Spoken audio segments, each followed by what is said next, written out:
You have in front of you a 35-year bookseller who deals in secondhand books. I've been part of that transition where I would have said that in where I started in 1978, working for Jake Zeitlin and his Red Barn on La Cienega Boulevard in Los Angeles, that we had a very traditional, classical, rare book store, but it also had an art gallery. And we also had many amazing people who came in through the store. Frequently enough, it'd be a famous actor, or it could be a news personality, or a singer, or that did not make up the typical client. Our typical client would have been a doctor who was collecting, or someone who had a special interest in one case in clocks and watches, in another case it would have been interested in photography and whatnot. So the shop was very much a meeting place for people, and when this outlines one of the things that I feel has really changed for bookshops nowadays, because my shop now, which I have in Eagle Rock, is a store where I have all my books in my house, and people might come there, but typically they don't. I'm really a mail order business. So we lose a lot of having the chance of people coming in, like you've come here to this evening, and enjoying the conversation with people and learning more about them. So what's happened is that the internet has taken over, and the internet puts like a wall or a barrier between us. So you want a book, and then you go to the internet and you look for it, and then I'm over here and I'm receiving information on the other end. In the old days, you might have liked your favorite bookstore and gone downtown and tried to find what you wanted in that store. And now you just walk into your office or at home, and maybe you're in the airport and you look up the book and you might order it if you want to buy a book at all. Maybe you're interested in ebooks. And I would be very lucky if you're interacting with me, because there's so many other dealers out there. And this is one of the things that I feel is also demonstrates part of what's going on today, is that you hear in many newspaper articles like the Los Angeles Times, time and time again, they will have an article about the closure of a bookstore. I read those with great interest because I worry about our business. And yet you also, if you look, you can look and find that they will celebrate some bookstores that are ongoing. There'll be a specialty store, maybe they're interested in mystery detective fiction and whatnot. But many times you feel like the message that they want to project is the closure of another store again and again. So many of those stores are closing, have a lot of tradition behind them.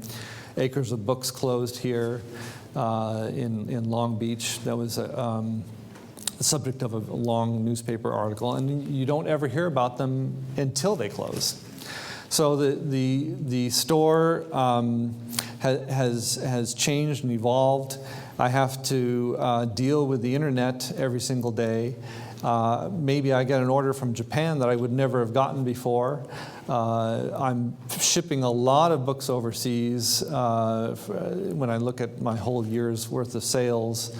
But can you find a small bookstore amongst 1 billion books listed online? And I feel like we're very much a lost needle in that haystack. I have 12,000 books listed online. A colleague of mine told me yesterday he has 120,000 books in his store, only maybe 1,000 listed online.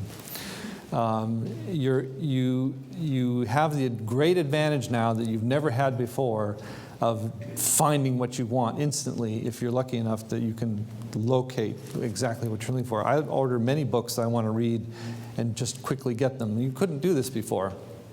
One of the things that happened in the 1980s or 90s really in the 1990s, when the internet came on the scene, we lost the main trade journal, the A.B. Bookman's Weekly, run by Jake Chernovsky, and he was publishing articles and want lists of all the bookstores who wanted to find a book that the public was looking for. And the internet came on, and there was no more use for his journal. He didn't adapt it to the internet, and the journal doesn't exist anymore. So things keep changing.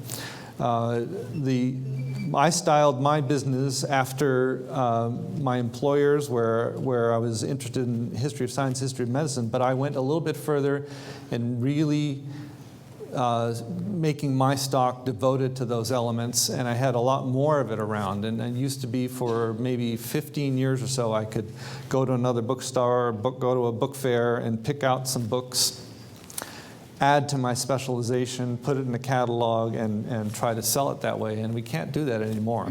And the reason is also the internet. The internet has forced a lot of book prices down. You can find examples going both ways, but you have to be a good, careful shopper. You will see many books for sale for as little as $1. And then if you really want to experiment, you can find many books for sale for $1 million that aren't even worth it. And it's true, because now there's programs that will automatically price something, and they get into a little pricing war between that and another copy, and they say, well, I want to be priced relative to this other copy, and they keep feeding off of each other, and suddenly you have a 1978 book that should be $23, and it's $1,773.26. You go like, well, how's that possible? Well, it has no relationship to reality. It's just the computers are taking over.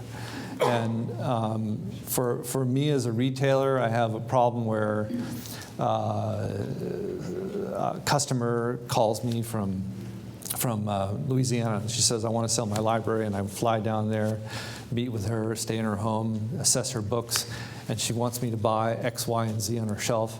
And she bought all the New York Times bestseller list with all of them signed by the author. She loved it. She says, these are great books. I'd love to read them. So I'm looking them up on my computer and go, well, this one's for sale for $2, and this one's for sale for... I can't pay her anything to do it in any respect, to help her out and buy her collection and turn over. She was very disappointed.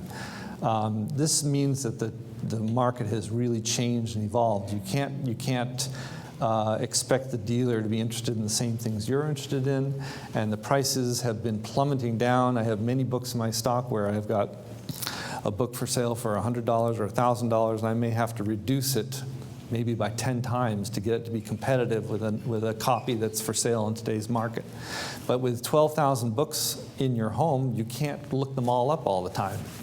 So I do them a little bit at a time, a little bit at a time here and there, and you end up trying to be competitive with every effort you can. The book business nowadays has some, for me, the thrill of the find is trying to look into the history of a particular book, find out who owned it, find out what is important about it. I'm looking for monumental books that are important in the history of science and history of medicine, things maybe by Darwin would give you a good example, or Newton. And now they've become priced out of my reach in the market. So you look at Copernicus's De Revolutione bus in here that it's $1 million, and you go, well, I'm not going to be buying that book. Not anymore. But I have bought things signed by Charles Darwin. I would sell it maybe at $15,000 or $20,000, and then this week, I'm looking at an auction, and it's one book signed by Darwin twice, $45,000 plus commissions, 20% commission. So the prices have gone up, but it's very hard to afford that, mark it up, and be able to have it available for sale for the right person. Now, I know only one person who will pay me that price, but if he doesn't want it, then I'm stuck, maybe for a long time. So it's a risky business. Right now, I've bought several collections with low-end scholarly books that I would sort of define as being out of sync with the rest of the market. You don't buy academic books when academic people aren't buying academic books anymore. They're looking for ebooks. But I bought them because that's what my business is, and it's my specialization. And I'm finding out that too many of the books are worth so little that it's barely worth playing with them, barely worth putting staff time into them. Now, I was talking to my printer yesterday, and he says overhead is just killing us. We're having to pay more for paper. He can't hire the staff full time. There's not enough work. And I really feel, I want to give this man more work, but I can't generate more catalogs just to help him out.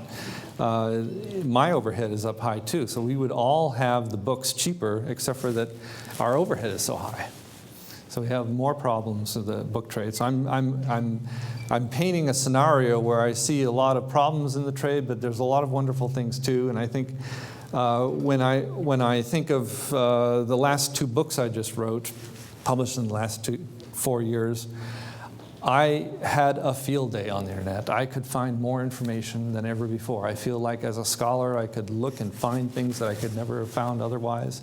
I could be in my office and travel all across the country and into Europe and so on by just the internet and find obscure bits of data that I were able to put together for my book. Couldn't have done it before. So in a way, when I was working on this book for 30 years, it had to stay and be stagnant until I had this wonderful tool available. So it's been my livelihood, the internet, but it's also been such a detriment. I talk to my colleagues, and none of them say they're really having difficulty, but then I'm not hearing them say that the things are going really rosily either. Libraries are moving out of the market quickly because budgets have been cut, because the funds that were dedicated to certain gifts toward buying certain areas, those have been much reduced because the stock market went down. They were all stock investments, and they've lost a lot of their funds, so they can't buy from booksellers anymore. So booksellers have really lost the kind of client that they want to work toward. And I've been hearing ever since I started the library cutbacks. I have a library degree, so I understand fully. And yet, we've been hearing this all along, and now it's worse than ever. You're not going to see in the next 5-10 years the libraries recover with the kind of budgets that they had to buy more books. And at the same time, they're moving on. They're changing their characters. Their e-books have become part of their stock and trade. I'm just at UC San Diego last week. The librarian says that we're giving away all the science books down on this floor, all of them. We're just giving away. You can walk in there and say, I'm sorry, I don't want it.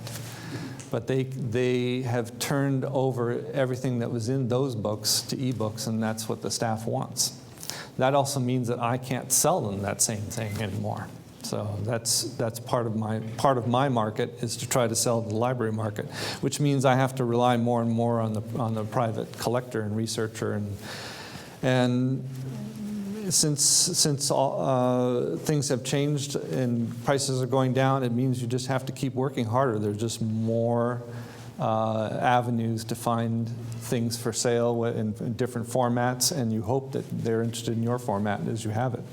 But I have to work toward keeping the prices very even, fair, and that's that's just part of my day. So the other day, someone calls. He says, I have a Civil War surgery book for sale, and I've had the book before, so I said, I'm interested in that. What is it? And he says, well, it's from the Confederacy, and I've had that. So I said, well, I'm interested. I'll come over and have a look at it. And I have a look at this man's book. It's in Corona del Mar. And he says, well, I happen to have this man's sword. Well, the book is inscribed from the director of the Confederate Medical Army for the Army of Tennessee, and inscribed to this doctor who is a surgeon who does amputations. And he's got his manual here for amputations, and I have his sword, and I have additionally his photograph. I spent a whole week describing this thing. I took it over to an appraiser and get the sword authenticated. But I was amazed at the marvelous history behind this man's experience in the Civil War. So this is where my reward is that I can handle something that is, to me, a real artifact. It's unique because it has the ownership inscription on it. It's from someone important. And I'll buy a whole collection just to get that one item, just to have some fun with it. In this case, it was just one item with the sword, with the photograph. So that's the fun of antiquarian bookselling. I think if I were, say, my son's age, in his 20s, looking to start a book business, I would say you have to put a lot of time into it. You're going to earn a good living, but it's going to be a difficult road. There's a lot of different opportunities out there. And when you devote your time and your energy and your love into something, and Nina spoke so beautifully about her love of books, I thought that was wonderful, that it's going to be successful, but the times have made it a lot more challenging. Where I had a lot more confidence coming out of a bookstore and with my experience 25 years ago and to start my own business, the times right now with the economy and the changes in books, the printed book versus the e-book, the electronic book, the blog, or everything, all the kinds of information where you can get data from, it's all affected our business. So it's a time where I feel like we really are in a huge transitional moment right now. People are calling me and asking for a job. I gave someone a job. I'm hoping that my enthusiasm and interest in the business can continue this business in order to be able to sustain my living and others. But that's the book business now. I hope we're headed toward a very good time. So thank you so much.